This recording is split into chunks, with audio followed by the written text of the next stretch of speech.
ನಮಸ್ಕಾರ. ನಿಮಗ್ ಗೊತ್ತಾ, ತೆರೆಮರೆಯಲ್ಲಿ ಒಂದು ದೊಡ್ಡ ಕ್ರಾಂತಿನೇ ನಡೀತಿದೆ. ನಾವು ಗಮನಿಸಿದ ಹಾಗೆ ನಮ್ಮ ಜೀವನದ ಸಣ್ಣ ಪುಟ್ಟ ನಿರ್ಧಾರಗಳಿಂದ ಹಿಡಿದು ದೊಡ್ಡ ಮಟ್ಟದ ಸರ್ಕಾರದ ನಿರ್ಧಾರಗಳವರೆಗೂ ಅಲ್ಗಾರಿದಮ್ಗಳು ಹಿಡಿತ ಸಾಧಿಸ್ತಾ ಇವೆ. ಟ್ಯಾಕ್ಸ್ ಕಟ್ಟೋದ್ರಿಂದ ಹಿಡಿದು ಟ್ರಾಫಿಕ್ ಸಿಗ್ನಲ್ ಬದಲಾಗೋವರೆಗೂ ಎಲ್ಲದರಲ್ಲೂ ಇವುಗಳದ್ದೇ ಪಾತ್ರ. ಈಗ ಸರ್ಕಾರಗಳು ಕೂಡ ಈ ಎಐ ತಂತ್ರಜ್ಞಾನವನ್ನ ದೊಡ್ಡ ಮಟ್ಟದಲ್ಲಿ ಬಳಸ್ಕೊಳ್ತಾ ಇವೆ. ಹಾಗಾದ್ರೆ ನಮ್ಮ ಮುಂದಿರೋ ಅತಿ ದೊಡ್ಡ ಪ್ರಶ್ನೆ ಏನು ಗೊತ್ತಾ? ಒಂದು ಆರ್ಟಿಫಿಷಿಯಲ್ ಇಂಟೆಲಿಜೆನ್ಸ್ ಅಂದ್ರೆ ಎಐ ಪೂರ್ತಿಯಾಗಿ ಒಂದು ಸರ್ಕಾರವನ್ನೇ ನಡೆಸ್ಬಿಡಬಹುದಾ? ಸಾಧ್ಯನಾ ಇದು? ನೋಡಿ, ಈ ಎಐ ಅನ್ನೋದು ಒಂದ್ರೀತಿ ಎರಡೂ ಬದಿಯಲ್ಲೂ ಹರಿತ ಇರೋ ಕತ್ತಿ ಇದ್ಹಾಗೆ. ಒಂದ್ ಕಡೆ ನೋಡಿದ್ರೆ ಸಖತ್ ಎಫಿಷಿಯನ್ಸಿ, ಎಲ್ಲವೂ ಪಾರದರ್ಶಕವಾಗಿರುತ್ತೆ ಅನ್ನೋ ಭರವಸೆ ಕೊಡುತ್ತೆ. ಆದ್ರೆ ಇನ್ನೊಂದು ಕಡೆ ಇದ್ರಿಂದ ತಾರತಮ್ಯ, ನಮ್ಮ ಪ್ರೈವಸಿಗೆ ಧಕ್ಕೆ, ಅಷ್ಟೇ ಅಲ್ಲ ಮನುಷ್ಯರಾಗಿ ನಮ್ಮ ಅಸ್ತಿತ್ವಕ್ಕೆ ಸವಾಲು ಹಾಕುವಂಥ ಗಂಭೀರ ಅಪಾಯಗಳು ಕೂಡ ಇದ್ರಲ್ಲಿದೆ. ಸರಿ, ಹಾಗಾದ್ರೆ ಬನ್ನಿ ಸ್ವಲ್ಪ ಆಳವಾಗಿ ನೋಡೋಣ. ಈ ಒಳ್ಳೇದು ಮತ್ತೆ ಕೆಟ್ಟದು ಅಂದ್ರೆ ಈ ಭರವಸೆ ಮತ್ತು ಅಪಾಯದ ನಡುವಿನ ಜಟಾಪಟಿ ಸರ್ಕಾರದ ಬೇರೆ ಬೇರೆ ಕ್ಷೇತ್ರಗಳಲ್ಲಿ ಹೇಗೆ ನಡೀತಿದೆ ಅಂತ ಈಗ ನೋಡೋಣ. ಮೊದಲಿಗೆ ಒಳ್ಳೆ ವಿಷಯನೇ ಮಾತಾಡೋಣ ಅಲ್ವಾ? ಎಐ ಬಳಸೋದ್ರಿಂದ ಆಗೋ ಅತಿ ದೊಡ್ಡ ಲಾಭ ಅಂದ್ರೆ ಸರ್ಕಾರಿ ಕೆಲಸಗಳಲ್ಲಿ ಅಂದ್ರೆ ಪಬ್ಲಿಕ್ ಅಡ್ಮಿನಿಸ್ಟ್ರೇಷನ್ನಲ್ಲಿ ವೇಗ ಮತ್ತು ನಿಖರತೆ ಎರಡೂ ಸಿಗುತ್ತೆ. ಇದಕ್ಕೆ ಕೆಲವು ಕಾಂಕ್ರೀಟ್ ಎಕ್ಸಾಂಪಲ್ಸ್ ನೋಡೋದಾದೆ, ಕಲ್ಯಾಣ ಯೋಜನೆಗಳ ಅರ್ಜಿಗಳು, ಸೋಷಿಯಲ್ ಇನ್ಶೂರೆನ್ಸ್ ಕ್ಲೇಮ್ಸ್ಗಳೆಲ್ಲ ಆಟೋಮ್ಯಾಟಿಕ್ ಆಗಿ ಪ್ರಾಸೆಸ್ ಆಗುತ್ತೆ. ಟ್ಯಾಕ್ಸ್ ರಿಟರ್ನ್ಸ್ ಫೈಲಿಂಗ್, ಅದರಲ್ಲಿ ನಡೆಯೋ ವಂಚನೆ ಪತ್ತೆ ಮಾಡೋದು ಎಲ್ಲವೂ ಸುಲಭ. ಅಷ್ಟೇ ಅಲ್ಲ, ನಮ್ಮ ಪ್ರಶ್ನೆಗಳಿಗೆ 24/7 ಉತ್ತರ ಕೊಡೋಕೆ ಎಐ ಚಾಟ್ ಬಾಟ್ಗಳು ಇವೆ. ಇದಕ್ಕೊಂದು ಸೂಪರ್ ಉದಾಹರಣೆ ಅಂದ್ರೆ ಗ್ರೀಸ್. ಅಲ್ಲಿ ಜನ ಟ್ಯಾಕ್ಸ್ ಕಟ್ಟದೆ ಮುಚ್ಚಿಟ್ಟಿದ್ದ ಸ್ವಿಮ್ಮಿಂಗ್ ಪೂಲ್ಗಳನ್ನ ಸ್ಯಾಟಲೈಟ್ ಚಿತ್ರಗಳನ್ನ ಬಳಸಿ ಎಐ ಪತ್ತೆ ಮಾಡಿದೆ. ಯೋಚನೆ ಮಾಡಿ. ಇಲ್ಲಿ ನೋಡಿ, ಈ ಚಾರ್ಟ್ ನಿಜಕ್ಕೂ ಬಹಳ ಆಸಕ್ತಿಕರವಾಗಿದೆ. ಯಾಕಂದ್ರೆ ಇದು ಬರೀ ಮಾತುಗಳಲ್ಲ, ಅಂಕಿಅಂಶಗಳ ಮೂಲಕ ಲಾಭವನ್ನ ತೋರಿಸುತ್ತೆ. ಎಐ ಬಂದ್ಮೇಲೆ ಸಾರ್ವಜನಿಕ ಸೇವೆಗಳಲ್ಲಿ ದಕ್ಷತೆ ಎಷ್ಟು ಹೆಚ್ಚಾಗಿದೆ ಅಂತ ಈ ಚಾರ್ಟ್ ಸ್ಪಷ್ಟವಾಗಿ ಹೇಳ್ತಿದೆ. ಈ ಚಾರ್ಟ್ನಲ್ಲೇ ಒಂದು ಮುಖ್ಯವಾದ ಸಂಖ್ಯೆಯನ್ನ ಗಮನಿಸಿ, 35%. ನಾಗರಿಕರ ಪ್ರಶ್ನೆಗಳಿಗೆ ಉತ್ತರ ಸಿಗೋ ಸಮಯ 35%ನಷ್ಟು ಸುಧಾರಣೆಯಾಗಿದೆ. ಅಂದ್ರೆ ಸರ್ಕಾರಿ ಸೇವೆಗಳು ಈಗ ಜನರಿಗೆ ತುಂಬಾನೇ ವೇಗವಾಗಿ ಸಿಗ್ತಾ ಇದೆ ಅಂತ ಅರ್ಥ. ಆದ್ರೆ ಕಥೆ ಇಲ್ಲಿಗೆ ಮುಗಿಯಲ್ಲ. ನಾಣ್ಯಕ್ಕೆ ಇನ್ನೊಂದು ಮುಖ ಇದ್ದೇ ಇರುತ್ತಲ್ವಾ? ಒಂದು ವೇಳೆ ಈ ಅಲ್ಗಾರಿದಮ್ಗಳೇ ಫೇಲ್ ಆದ್ರೆ ಆಗೇನಾಗತ್ತೆ? ಇದಕ್ಕೆ ಆಸ್ಟ್ರೇಲಿಯಾದ ರೋಬೋಡೆಟ್ ಹಗರಣ ಒಂದು ಕರಾಳ ಅಧ್ಯಾಯವನ್ನೇ ತೆರೆದಿಡುತ್ತೆ.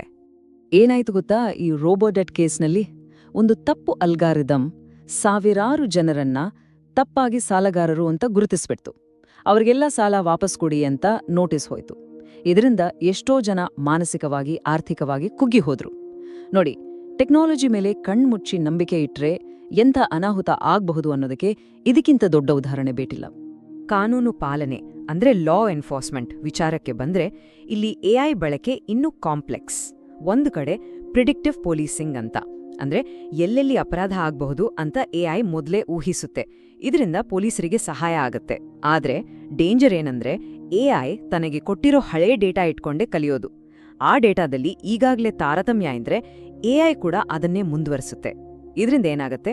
ಕೆಲವು ಸಮುದಾಯಗಳನ್ನೇ ಮತ್ತೆ ಮತ್ತೆ ಟಾರ್ಗೆಟ್ ಮಾಡಿದ ಹಾಗೆ ಆಗತ್ತೆ. ಈ ತಾರತಮ್ಯ ಬರೀ ಸರ್ಕಾರಿ ವ್ಯವಸ್ಥೆಯಲ್ಲಿ ಮಾತ್ರ ಇಲ್ಲ, ನಮ್ಮ ದಿನನಿತ್ಯದ ಜೀವನದಲ್ಲೂ ಇದೆ. ಉದಾಹರಣೆಗೆ ಊಬರ್ ಅನ್ನೇ ತಗೊಳ್ಳಿ.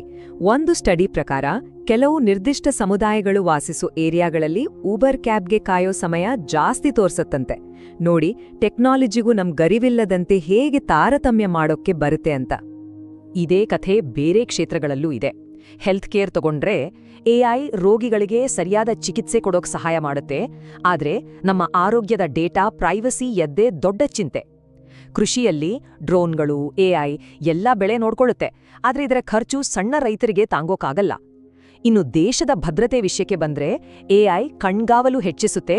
ಆದ್ರೆ ಇದೇ ನಮ್ಮ ಮೇಲೆ ಸದಾ ಕಣ್ಣಿಡುವ ಸರ್ವೇಲೆನ್ಸ್ ಸ್ಟೇಟ್ ಆಗಿ ಬದಲಾಗೋ ಅಪಾಯವೂ ಇದೆ.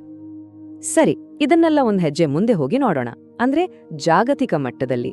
ಯಾಕಂದರೆ ಎಐ ಈಗ ಬರೀ ತಂತ್ರಜ್ಞಾನ ಅಲ್ಲ, ಅದೊಂದು ಜಿಯೋಪೊಲಿಟಿಕಲ್ ಸ್ಪರ್ಧನೆ ಆಗಿಬಿಟ್ಟಿದೆ.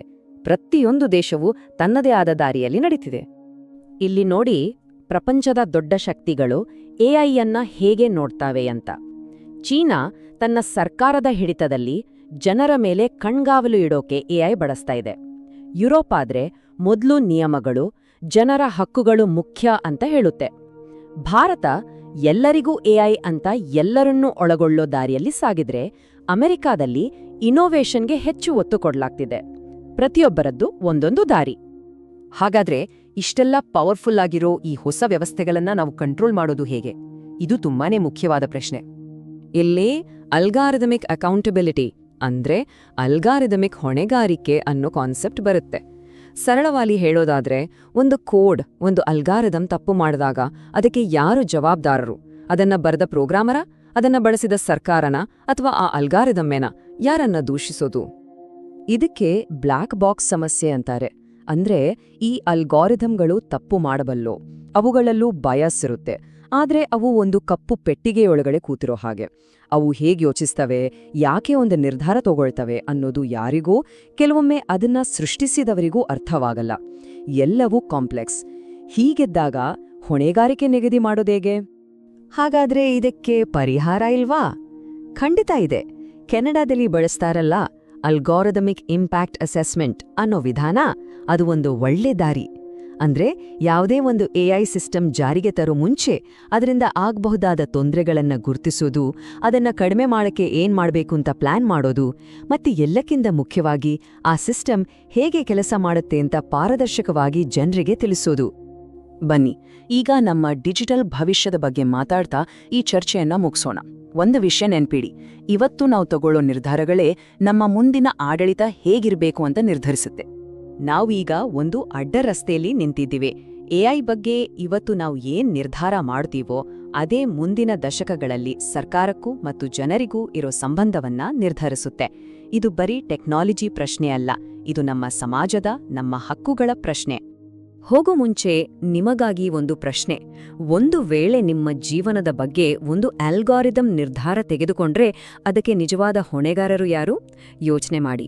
ಈ ವಿಶ್ಲೇಷಣೆ ನಿಮ್ಗಿಷ್ಟ ಆಗಿದ್ರೆ ದಯವಿಟ್ಟು ಲೈಕ್ ಮಾಡಿ, ನಿಮ್ಮ ಅನಿಸಿಕೆ ಏನಂತ ಕಮೆಂಟ್ ಮಾಡಿ ಮತ್ತು ಈ ವಿಡಿಯೋವನ್ನ ಶೇರ್ ಮಾಡಿ.